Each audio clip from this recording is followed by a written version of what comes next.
Bienvenidos y bienvenidas a este especial de fin de curso de centros de mayores del distrito de Salamanca. Antes que nada quiero dar un agradecimiento muy especial a ambas juntas directivas, a las presidentas Elena, Sara y también a todo el equipo técnico que hay detrás para que estas actividades sean posibles. A Miriam, a Dolores, a Begoña, a Fernando, muchas gracias por hacer posible este cierre de fin de curso. Y muchas gracias por invitarnos a Rutas Teatrales para hablar del Madrid de Galdós. Mi nombre es María Belén Cantenis. Hace 3 años que coordino Rutas Teatrales, desde donde organizamos y creamos actividades para disfrutar del teatro. Creemos que el teatro se puede disfrutar no solo yendo al teatro, sino también saliendo por las calles. Madrid tiene una gran cultura madrileña, teatral, una cartelera teatral excelente, pero también sus calles han sido habitadas por dramaturgos, por dramaturgas, han tenido teatros que han sido fundamentales para la historia teatral de nuestro país. Así que los invito hoy a sumergirse en la vida de Benito Pérez Galdós y su vínculo con Madrid. En el año galdosiano, el año Galdós, 2020, lamentablemente se vio interrumpida esta maravillosa programación que había para celebrar el año Galdós, pero aquí estamos para celebrarlo y para continuar celebrando este festejo que se merece, sin duda, este homenaje que se merece Benito Pérez Galdós. Benito Pérez Galdós podríamos decir que es un gran amigo de la casa porque tiene 2 características fundamentales para ser parte de Rutas Teatrales. Una es que era un gran paseador, un gran paseante, un gran flaneador que se largaba y se lanzaba por las calles de Madrid, apasionado de sus rincones, apasionado de su gente. Así que como nosotros nos gusta pasear por Madrid, Benito también le encantaba hacerlo, pero también era un gran espectador. Cuando digo gran espectador, me refiero a un espectador activo, que observaba la realidad intentando comprenderla. No se quedaba solo con observar lo que sucedía frente a sus ojos, sino que intentaba comprenderla, y eso lo hacía un magnífico espectador que sus obras luego iban a dar cuenta de eso, de todo lo que él observaba. Como decíamos, este es el año Galdós que además llevaba por título Galdós es Madrid. Almudena Grandes decía que tenía que ser al revés, Madrid es Galdós. Y a pesar de que lleve este título, tenemos que aclarar que Benito no nace aquí en Madrid. Nace un 10 de mayo de 1843 en Las Palmas, Gran Canarias. Aunque regresa y llega muy jovencito a estudiar aquí a Madrid con 19 años. Su madre Dolores, él era el hijo menor de 10 hermanos. 10 hermanos, él el niño menor y para colmo 6 hermanas mujeres. Así que ya vamos diciendo mucho de lo mimado que era Benito.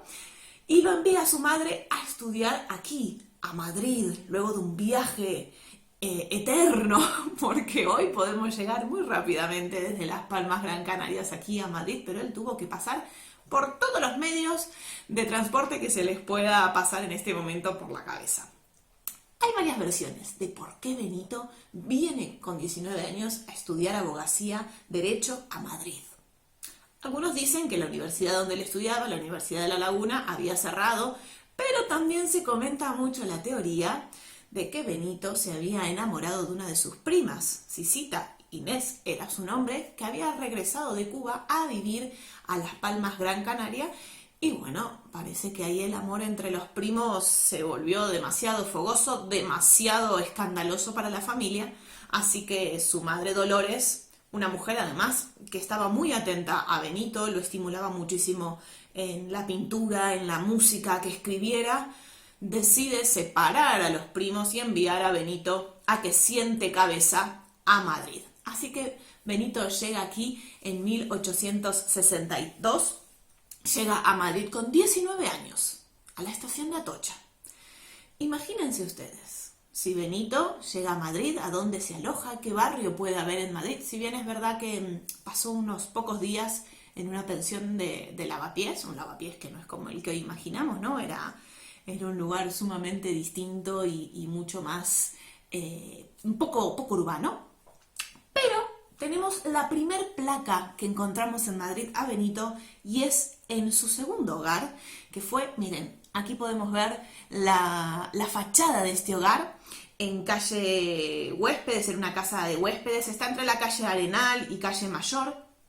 ¿Por qué recibe esta calle de Fuentes? Bueno, porque era una zona de manantiales y Fuentes, hay que pensar, repito, está entre la calle Arenal y la calle Mayor, hay que pensar que está en una zona que en aquel entonces era de manantiales, de fuentes, solo queda imaginarnos ese museo que está en la estación Ópera y los Caños del Peral, como para que tomemos noción de la zona a la que llega también nuestro querido Benito. Ese es el portal. Y esta es la placa que pueden ver que está colocada desde 1993 para homenajear esta casa de huéspedes a la que llega este joven Benito. Repito, pasará muy pocos meses en esta casa de huéspedes. Él llega en septiembre de 1862 a Madrid para apuntarse en la universidad y al curso siguiente ya se pasará a otra casa de huéspedes donde ya vivirá muchos años. Vamos a ver también la foto de esta casa de huéspedes. Esta calle de huéspedes quedaba sobre Calle del Olivo. Hoy no encontramos Calle del Olivo porque desde 1903 esta calle que están viendo se llama Mesoneros Romanos. Ahí de fondo pueden ver el Corte Inglés, esta superposición de siglos, ¿no? Estamos hablando del siglo XIX al que llega Benito Pérez Galdós, esa calle donde quedaba su posada, pero hoy actualmente la vemos así, con ese Corte Inglés tan característico, el Corte Inglés de Callao. Aquí sí pasará muchísimo tiempo Benito Pérez Galdós, amaba este barrio. Si bien no aparecen estas dos calles en sus obras, es un barrio que aparece muchísimo en su amplia producción. Plaza del Sol, Puerta del Sol, Plaza Mayor, era un barrio que él amaba profundamente, era un barrio que él observaba profundamente, pero podemos decir que lo enamora desde el primer momento. Porque volvamos al inicio de esta historia. Su madre Dolores envía a Benito a estudiar a Madrid, a que se matricule en Derecho. Esta madre no tenía idea de a dónde estaba enviando a su hijo Benito, o qué suerte que lo envió a Madrid y que llegó este gran flaneador y este gran espectador a Madrid, porque sin duda Galdós va a recrear Madrid, la va a volver a crear con su observación y su literatura. Así que él llega a Madrid, se matricula en la universidad. En ese entonces la Universidad Central estaba en la calle de San Bernardo, número 49. Vamos a ver alguna imagen de cómo era ese Madrid. Esta foto me fascina. Me encanta ver fotos antiguas para imaginarme cómo esas calles que hoy transitamos con tanta normalidad. De hecho, hicimos juntos la ruta, algunos de los que deben estar aquí mirándonos, hicimos juntos Mujeres que Inspiran y pasábamos por la calle de San Bernardo, donde hablamos de Concepción Arenal, de Emilia Pardo Bazán. Bueno, volviendo, él se apunta en la Universidad Central, cumple con lo que lo habían enviado a hacer aquí, cumple con estudiar, se nota en literatura latina, en geografía e historia universal, todo dedicado para comenzar sus estudios, pero claro, este joven Benito salía de su pensión en Calle del Olivo, tenía que cruzar casi todo el Madrid de la época, pasaba por Plaza Mayor, por Puerta del Sol, y hasta que llegaba a la universidad, nuestro joven Benito se distraía muchísimo. Él mismo decía que sucesivas veces se encontraba haciendo novillos y escapándose de las clases de la cátedra para flanear esas calles de Madrid, que no deja de ser también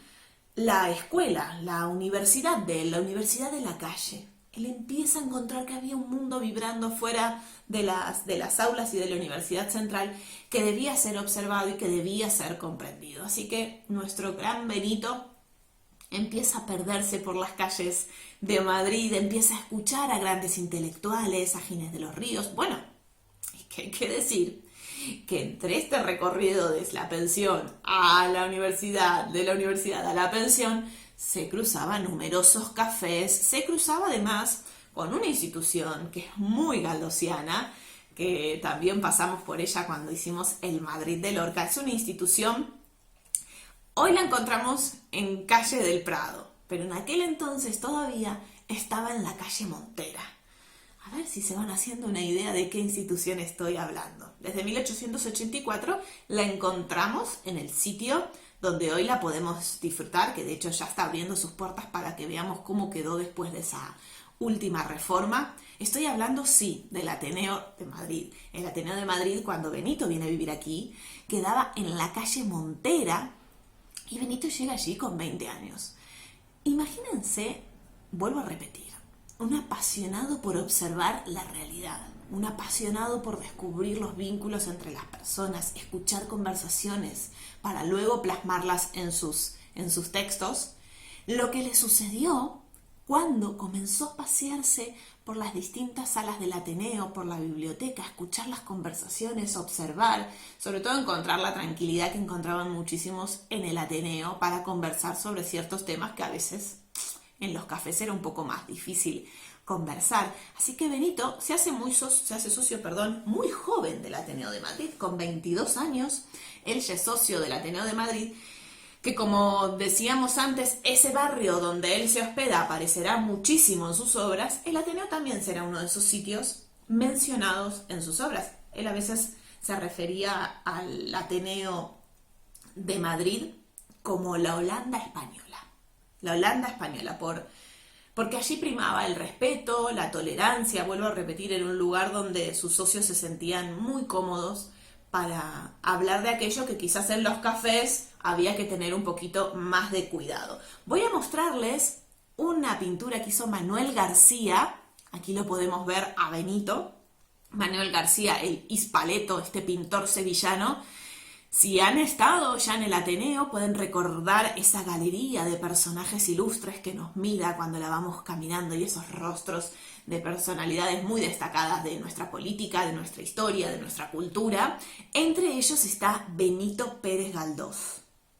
Este retrato que ven aquí lo pinta el Hispaleto Manuel García en 1883. Benito tenía 40 años.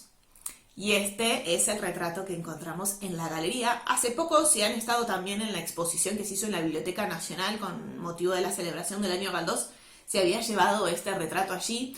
Es más conocido el retrato de Sorolla, pero este tiene una importancia fundamental porque ocupa esta gran galería y sobre todo lo que logra captar, ¿no? Esa mirada de Benito, para mí es uno de mis retratos preferidos que le han hecho a nuestro querido novelista y dramaturgo. ¿A quién conocen el Ateneo de Madrid? En el Ateneo de Madrid él se rodea de grandes amigos. Tenemos a Clarín, bueno, tenemos también amigas, porque yo hablo de socios, pero allí conoce también a Emilia Pardo Bazán, su gran amiga. Emilia, cuando se conocen, todavía no era socia del Ateneo de Madrid, ella se hace socia a principios del siglo XX, pero era una gran participante de los debates. Cuando se conocen, Emilia Pardo Bazán ya había publicado La cuestión palpitante, este gran escándalo en la vida de Emilia Pardo Bazán, por cómo hablaba ella sobre el naturalismo, sobre Émile Zola, pero sobre todo una mujer manifestando así sus opiniones cuando el naturalismo parecía todavía en esa España de fines del siglo XIX pornográfico. Bueno, volvamos a esta amistad entre Emilia Pardo Bazán y Benito Pérez Galdós. No sé si lo sabían, en realidad esto no habría que contarlo, pero hace un tiempo se encontró el epistolario. A mí me encanta leer cartas, no sé si se debería hacer porque es algo del ámbito privado, pero se encontró la correspondencia que se enviaban Emilia con Benito. Bueno, correspondencia que fue casi de 20 años de correspondencia entre 1883 y 1915. La pueden encontrar editada, Mi Quimio Mío se llama, la edita el sello Turner, y contaban que cuando encuentran estas cartas descubren que Benito y Emilia habían compartido en secreto un apasionado romance. Un apasionado romance no se supo hasta que se encontraron estas cartas, donde principalmente se encuentran las cartas que Emilia le envió a Benito. Las primeras cartas son con muchísimo respeto, muchísima admiración. Piensen que además ya Benito era un novelista reconocido, Emilia también ya trabajaba muchísimo con sus críticas literarias y empiezan una correspondencia de muchísimo respeto. Pero Emilia Pardo Bazán, por el escándalo de La cuestión palpitante, se separa de su marido, con el cual había tenido 2 hijos, y aquí es donde empezamos a notar un cambio en la forma de dirigirse a Benito, al punto de encontrar cartas maravillosas. Confieso que no sé si nuestro Benito y nuestra Emilia querían que estas cartas salgan a la luz. Pero como estamos haciendo un especial de fin de curso, si queda acá entre nosotros y nosotras, yo les leo 2 cartas y queda acá. Nadie cuenta que nos hemos metido con las cartas de Benito y de Emilia. Voy a leerles 2 partecitas de esta correspondencia que, repito, la pueden encontrar editada. Es más, ¿se acuerdan el retrato que les mostré de Benito hace un instante? El de Manuel García. Benito tenía 40 años. Ese es el Benito del que se enamora Emilia Pardo Bazán. Ese es el rostro que Emilia Pardo Bazán imagina cuando escribe estas cartas, porque esa es la época donde estas cartas empiezan a ser enviadas. Esto le escribe Emilia Pardo Bazán a Benito. Pánfilo de mi corazón, rabio también por echarte encima la vista y los brazos y el cuerpote todo. Te aplastaré. Después hablaremos dulcemente de literatura y de la academia y de tonterías. Pero antes morderé tu carrillito, le dice Emilia Pardo Bazán. Y finaliza diciendo, no fumes mucho, cuidándolo. La ternura en estas cartas está sumamente presente, como ella lo cuida, constantemente se dirige con diminutivos. Pero aquí me parece una carta bellísima, además de imaginármela a la condesa Emilia Pardo Bazán. Imagínense el monumento que tenemos en Calle de la Princesa y la Condesa, expresándose así de esta forma en las cartas. Vamos a leer una más y ya cerramos el epistolario y dejamos a Emilia tranquila. Piensen que es una mujer separada, con 2 hijos, lo que implicaba separarse en aquel entonces, que empieza a sentir el amor de una forma diferente. El amor, su sexualidad, su cuerpo, descubre una nueva forma de percibirse ella, de percibir lo que ella creía hasta ese entonces, que era el amor. Personas tan intelectuales que empiezan a descubrir una nueva forma de sentir. Miren, les voy a leer un pedacito más de otra carta. Hemos realizado un sueño, mi quiño adorado, un sueño bonito, un sueño fantástico, que a los 30 años yo no creía posible. Le hemos hecho la mamola al mundo necio, que prohíbe estas cosas. A Moisés, que las prohíbe también con igual éxito. A la realidad que nos encadena. A la vida que huye. A los angelitos del cielo, que se creen los únicos felices porque están en el empíreo con cara de bobos tocando el violín. Felices nosotros, dice Emilia Pardo Bazán. Bueno, vamos a cerrar aquí esta correspondencia. ¿Qué os parece? Se despide diciendo, de aquí a 80 años la gente se reirá de tantas cosas y nuestros huesos estarán tan reducidos a polvo. Bueno, cerramos aquí el epistolario, aquí no ha pasado nada, porque claro, vuelvo a repetir, esta correspondencia ellos no la sacan a la luz, se conoce ya mucho tiempo después de ellos fallecidos y se descubre este epistolario tan apasionado entre los dos.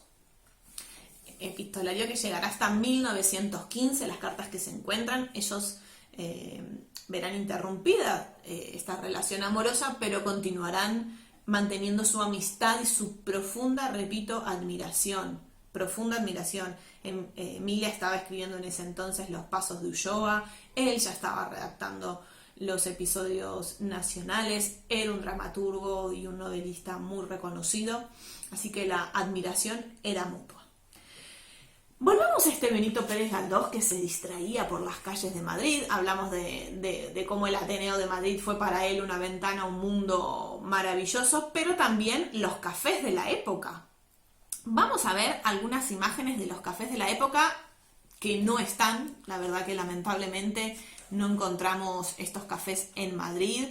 Tenemos el Café Universal, que era un lugar que a él le encantaba particularmente porque era donde se reunía la aristocracia, la burguesía canaria, así que era un lugar para él predilecto, el Café Universal, que lo encontraban en el número 14 del Puerta del Sol. Hoy ya no lo tenemos. También tenemos aquí el Café de Fornos, en la calle Alcalá.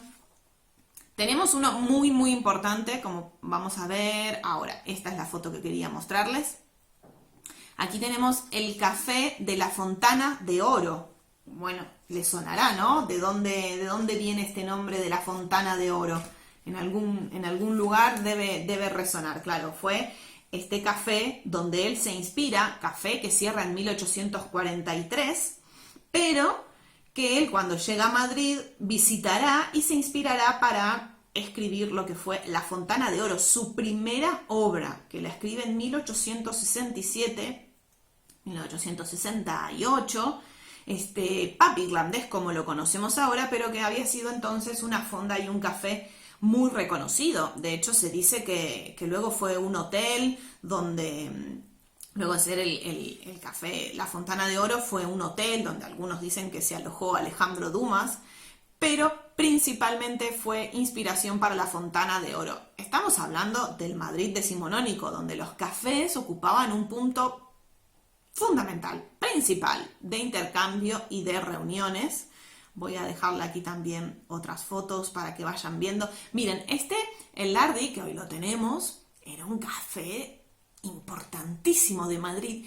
Y un detalle de color, esa fachada la diseña el padre de María Guerrero, que era un gran decorador, un gran tapicero. Ya hablaremos también algún día de María Guerrero y esa familia que la apoyó muchísimo, entre ellos su padre, que se dedica al tapizado, a la decoración, y en este caso lleva adelante el trabajo del café Lardy. Bueno, volvamos un poco al Madrid de la vida de Galdós. No digo que los cafés no sean la vida, porque repito que los cafés eran un punto de reunión fundamental. De hecho lo decía, ¿no? Él mismo, que si uno cerrara los cafés del siglo XIX no comprendería la literatura y los trabajos realizados en el siglo XIX.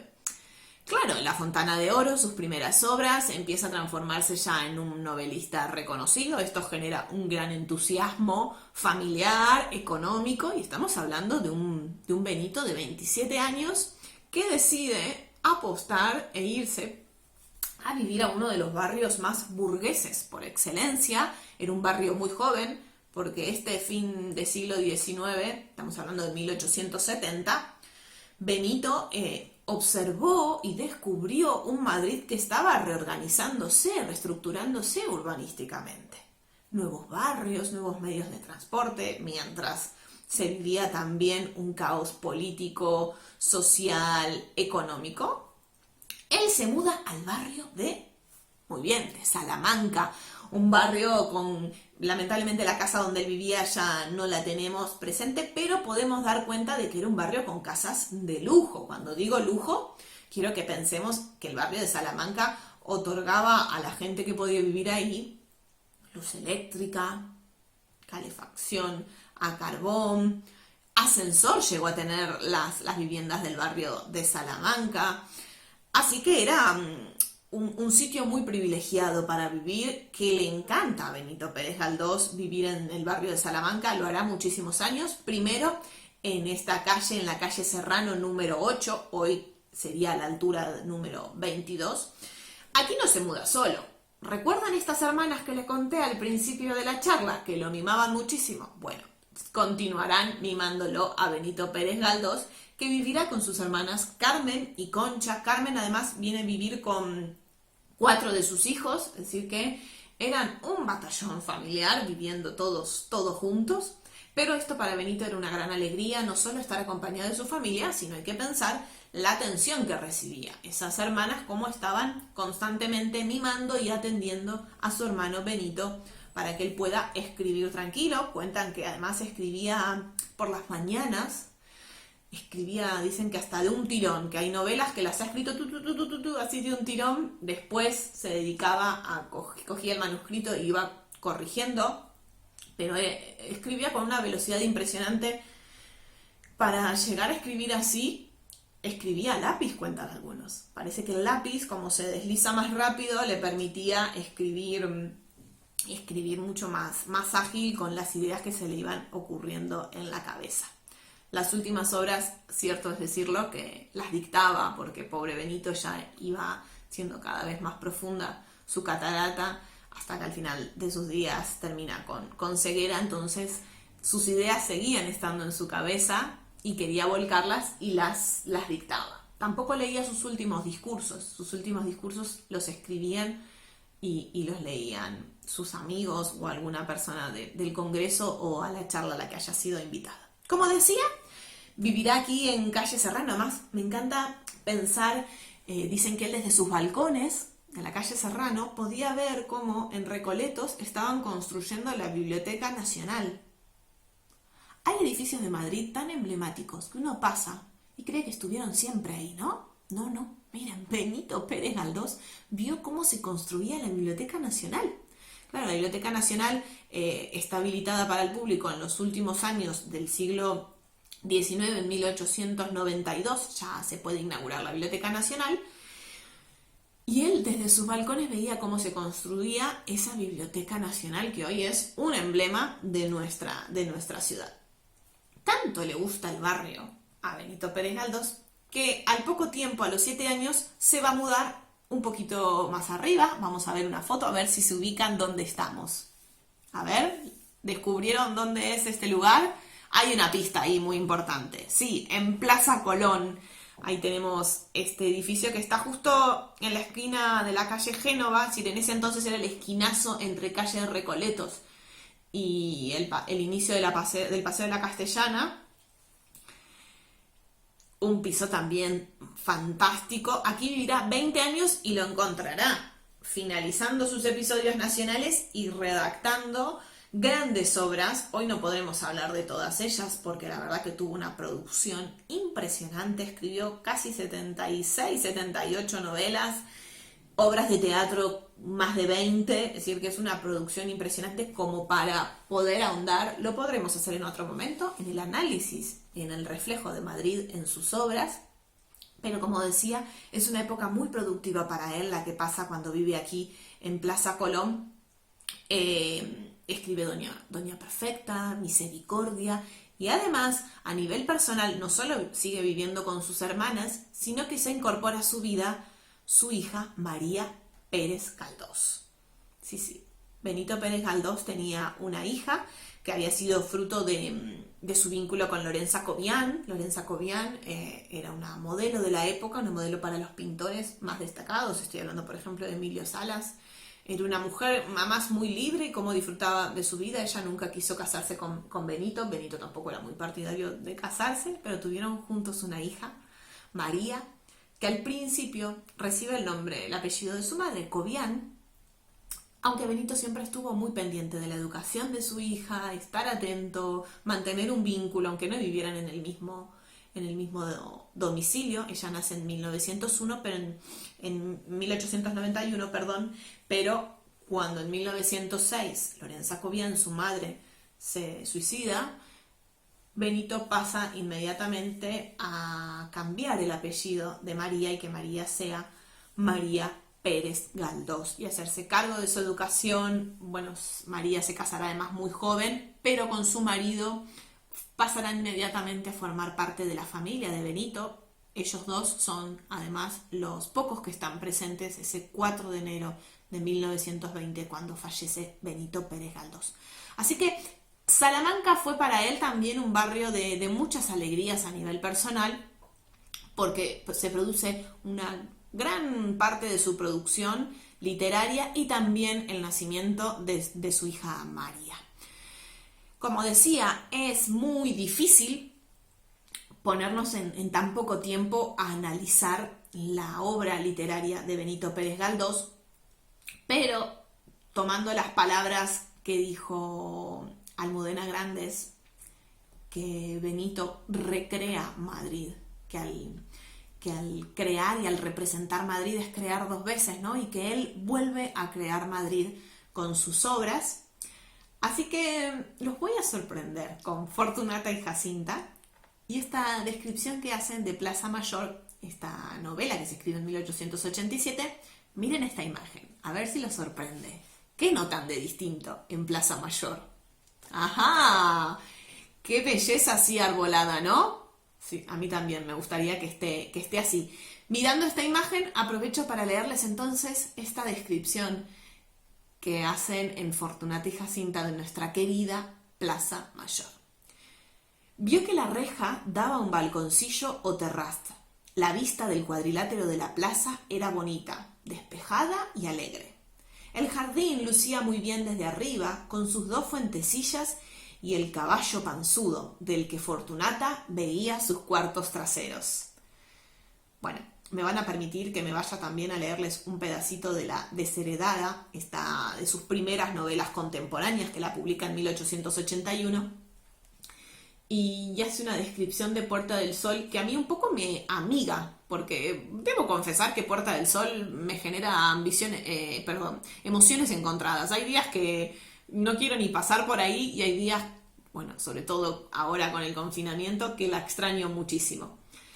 Así la describen en su novela La desheredada.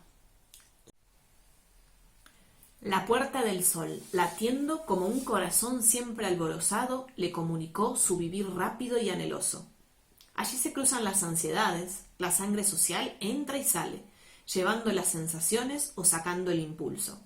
Madrid, a las 8:30 de la noche, es un encanto. Abierto bazar, exposiciones de alegrías y amenidades sin cuento. Los teatros llaman con sus rótulos de gas, las tiendas atraen con el charlatanismo de sus escaparates, los cafés fascinan con su murmullo y su tibia atmósfera en que nadan la dulce pereza y la chismografía. El vagar de esta hora tiene todos los atractivos del paseo y la seducción del viaje de aventuras. La gente se recrea en la gente. Bueno, si no han leído La desheredada, os invito a que la lean. Hay que sumergirse en la novela de Benito Pérez Galdós, hay que sumergirse luego por las calles de Madrid y pasear Madrid y pensando y reconociendo esos sitios que menciona, que además ha observado los rincones más lejanos de Madrid. Fue una persona que le gustaba mirar el Madrid completo, no solo los lugares bonitos, sino también adentrarse en donde había otras historias un poco más olvidadas. Bueno, no nos podemos sumergir de lleno en su novela, por eso regalé estos extractos para mí mis más preferidos, pero vamos a introducirnos un poco en su teatro, que además no deja de ser una gran oportunidad, porque se habla muy poco del Benito dramaturgo.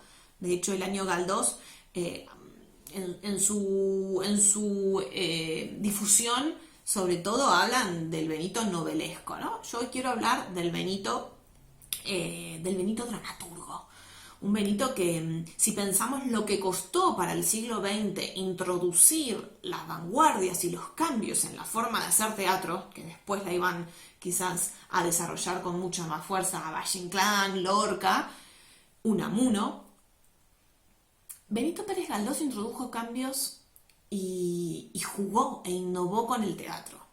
No nos podemos tampoco expandir mucho, repito, escribió casi 26 textos dramáticos. Desde muy joven él estaba enamorado del teatro, él creía desde sus primeros tiempos aquí en Madrid que sus ensayos dramáticos podían generar una revolución en la esfera literaria, y es ahí donde él pone además muchísimas de sus esperanzas. Podemos ver además, ya que estuvimos mencionando sus novelas, cómo sus novelas, muchas de ellas son muy dialogadas, y su teatro se decía que era un teatro de lectura. Él se encontraba con un teatro en Madrid en aquel entonces en decadencia, donde lo que más primaban eran los melodramas, y que el teatro necesitaba un cambio que sí se estaba dando en otras partes de Europa. Era la época de Ibsen, de Tolstoy estaba en aquel entonces con un gran reconocimiento, así que él empieza a innovar en el teatro. ¿De qué forma? Bueno, innova con unas obras con multiplicidad de cambios escénicos. Piensen que, por ejemplo, cuando Emilio Mario lee Realidad, le propone a Benito Pérez Galdós que es una obra para llevar a escena, que muchísimos veían que era una gran dificultad por el gran cambio de ambientes que tenía esta novela. Sin embargo, se encuentran con la compañía de María Guerrero y apuestan por este gran éxito que va a tener Benito Pérez Galdós. Aquí podemos ver al matrimonio en esta foto, al matrimonio Fernando Díaz de Mendoza, a María Guerrero, junto a su gran amigo Benito Pérez Galdós. Como decía, ese 15 de marzo de 1892, en el Teatro de la Comedia, Emilio Mario lleva a escena Realidad, un éxito rotundo. donde ya se puede ver estas innovaciones que hacía en el teatro Benito Pérez Galdós. Innovaciones, bueno, también se puede pensar en su otra obra, El abuelo, uno de los textos más representados de Benito en el teatro. Ojalá se pueda llevar a escena algunos textos más en este año galdosiano, donde también se puede ver estos cambios de escena constante. Algunos hablan de textos casi cinematográficos, ¿no? Pero sobre todo, yo abogo por el teatro leído, hay que leer teatro, y cuando uno coge las obras de teatro de Galdós, se encuentra con unas acotaciones interminables. Parecen casi narrativas, novelescas, ¿no? Como si estuviera leyendo una novela. En El abuelo, por ejemplo, hasta se habla de la temperatura que tiene que tener el café. Imagínense un director o una directora de teatro encontrándose con semejantes acotaciones, cómo llevo esto a escena. Pero para no abrirnos tanto en lo que fue este Benito Pérez Galdós, que si no, no nos alcanzan los videos para hablar, quiero que nos centremos en dos acontecimientos sumamente importantes en su carrera como dramaturgo. Uno fue el 30 de enero de 1901, el estreno de Electra. ¿Por qué elijo hablar de Electra? Hablar de Electra es asombrarnos de lo que significaba el teatro en ese entonces. Hoy no nos entra en la cabeza que quizás un estreno teatral pueda derribar un gabinete de ministros. Hoy no nos entra en la cabeza que se generen manifestaciones luego de un estreno teatral. Bueno, eso sucedió con Electra. El estreno de Electra generó un caos, un alboroto, un jaleo, un quilombo, diríamos en Argentina. Era una obra anticlerical. Bueno, el eje anticlerical en la obra de Benito Pérez Galdós no es una sorpresa. Tampoco es una sorpresa que Benito diga que él no tenía en sus intenciones hacer una obra anticlerical. Él decía en sus cartas que no entendía cómo se le había producido este escándalo, que hasta el día anterior en el ensayo creyó que Electra iba a pasar sin pena ni gloria, cosa que no sucedió. El estreno en 1901 en el Teatro del Príncipe, hoy Teatro Español, fue un caos. También es verdad que Electra trata sobre una temática que estaba muy fresca en el comentario, en el cotilleo social. ¿Por qué? Porque hacía muy poco tiempo había salido en los periódicos de la época. De hecho, Benito Pérez Galdós se inspira en ese acontecimiento. Había salido en la prensa de la época que una niña, sin decirle a sus padres, una niña heredera, se había introducido en un convento jesuita. Bueno, la madre entra en desesperación, pide que alguien se haga cargo de que los jesuitas por favor le devuelvan a su hija. Llegan hasta los tribunales. Fue un acontecimiento que salió en todos los periódicos. Bueno, Benito observa, otra vez el Benito observador, y escribe Electra. En este contexto se genera lo que fue el estreno de... Para mí sí, yo creo que Benito, si algún día le preguntaran sobre su teatro, seguramente recordaría entre ellos el estreno de Electra. Repito, hubo un gabinete que se llamó el Gabinete Electra porque tuvieron que renovar todo el gabinete a partir del escándalo que se había generado. Un estreno donde estaba Pío Baruja, Ramiro de Maeztu, estaban todos allí esperando ese estreno. También estaba la parte conservadora viendo el estreno. Cuentan que se interrumpió la función muchísimas veces, que se gritaba, que pataleaban, que... bueno, casi un partido de fútbol, sí, casi un partido de fútbol. Cuando terminó la función, el público en Plaza Santa Ana y en Calle del Príncipe esperando al dramaturgo. En cuanto salió Benito por las puertas del Teatro del Príncipe, lo levantaron en andas y lo llevaron hasta su casa, gritando ¡Que viva Benito! ¡Que viva Benito! Alguien, así un poco con humor, desde lejos gritó ¡Que viva Perón más cerca! Porque como lo tenían que llevar, se estaba haciendo el camino un poco largo, así que gritaba ¡Que viva! Pero que viva más cerca. Esta obra fue un éxito, se representó muchísimas veces, no solo en Madrid, giró, se tradujo además, se publicó también en Buenos Aires, funciones en Las Palmas, Gran Canaria, con también muchísima repercusión. Cuentan que a veces terminaban las funciones e inmediatamente el público se iba a romper las iglesias, las capillas. Algunos también alegan que parte de esta postura de él hizo exaltar a los más conservadores y que fue una de las causas por la que él nunca obtuvo su premio Nobel. Si bien es verdad que su vínculo con la política era muy fuerte, su vínculo también con las posturas más conservadoras, de antítesis a las posturas más conservadoras, pero algunos biógrafos de él dicen que este gran escándalo y la repercusión que tuvo el estreno de Elektra fue lo que luego le hizo pagar que nunca le dieran su merecido premio Nobel. Segundo hecho que quiero contar con respecto al Benito dramaturgo, quiero que veamos esta foto. ¿Quiénes están aquí? Aquí tenemos a nuestra querida Margarita Xirgu y Benito Pérez Galdós. Margarita Xirgu y Benito tuvieron una amistad de esas entrañables. Se conocen siendo muy jovencita Margarita Xirgu y compartirán juntos, vuelvo a repetir, uno de los estrenos soñados para Benito, que fue el estreno de Marianela. Marianela se estrena en 1916 en el Teatro de la Princesa, hoy Teatro María Guerrero.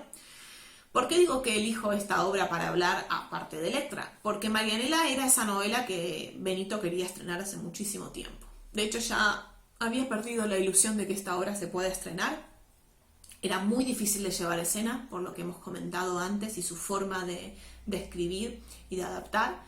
Era muy difícil para los adaptadores. Cuentan que Valle Inclán unos años antes había intentado hacer una adaptación y también abandonó el barco. Pero fueron los hermanos Álvarez Quinteros lo que dijeron: nosotros queremos hacerla y queremos hacerlo con Margarita Xirgu. Le hicieron la propuesta a Margarita Xirgu y fue un gran éxito y sobre todo un gran recuerdo para Benito Pérez Galdós, que cuentan que cuando asistió a los ensayos antes del estreno se emocionó profundamente, que rompió en llanto. Hay recortes y registros de la prensa de la época, como los periodistas cuentan asombrados como él rompió en llanto y llegó a decir que la Marianela que interpretaba Margarita Xirgu era mejor que la que él había soñado. Así que ese estreno en 1916 en el Teatro de la Princesa con una Margarita Xirgu que además sale descalza. El Teatro de la Princesa, el María Guerrero de hoy, era un teatro para la aristocracia, donde iban a relajarse y ver problemas burgueses, y se encuentran con una Margarita Xirgu que salía sin calzado. Bueno, fue un escándalo también para la época, pero fue una entrañable amistad la que compartieron Margarita Xirgu y don Benito. Margarita Xirgu siempre hablaba de Benito como una montaña, que era un hombre silencioso, como una fuerza en reposo, un hombre así como una montaña. Cuando uno mira una montaña, ¿no?, que ve esa inmensidad que está ahí. A mí me gusta más la montaña que el mar. Y me sucede mucho eso también. Hablaba de sus manos grandes, de su silencio, de su observación. Fueron una gran dupla creativa. Trabajaron muchísimo juntos, se fueron muchísimo de gira. De hecho, él escribe para ella Santa Juana de Castilla. Una de las últimas, además, apariciones de Benito Pérez Galdós cuando se estrena esta obra. Ya Benito estaba muy mal de salud, cada vez veía menos. Y cuentan que de las pocas salidas que hacía era para irse al Teatro de la Princesa cada noche a ver la representación de Santa Juana de Castilla con Margarita Xirgu, que el público ovacionaba y pedía por Benito. Entonces que Benito llegaba al teatro, se escondía detrás de bambalinas, así, sentadito, y esperaba, esto lo cuenta Margarita Xirgu, y esperaba a Margarita Xirgu, que lo cogía de la mano y lo acompañaba al centro del escenario a recibir la ovación del público.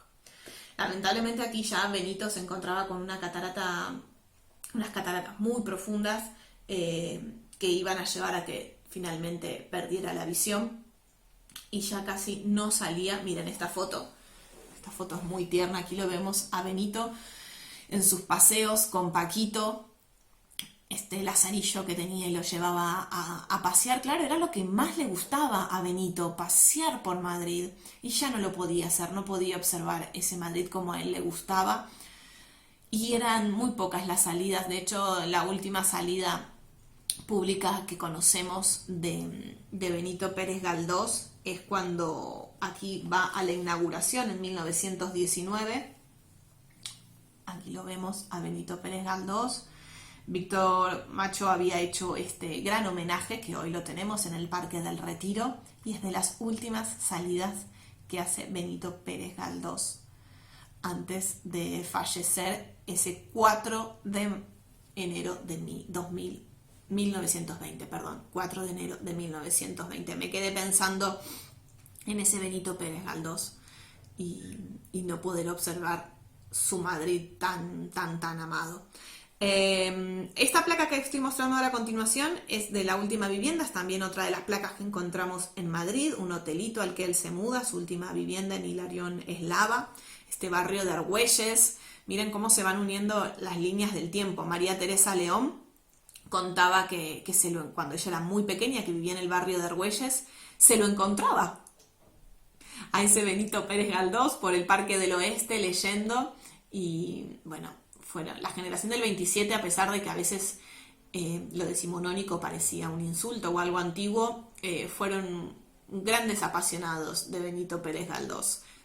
Hay que leer a Cernuda. Buscan los poemas de Cernuda que le dedica a Benito Pérez Galdós. Bueno, María Teresa León también hace una adaptación de una novela y la adapta a texto teatral, Misericordia, hace una adaptación que nunca se estrenó, pero desde Roma, María Teresa León en su exilio, los que se han exiliado luego de la guerra civil, la generación del 27, cuando recordaban España, recordaban la España que había creado Benito Pérez Galdós.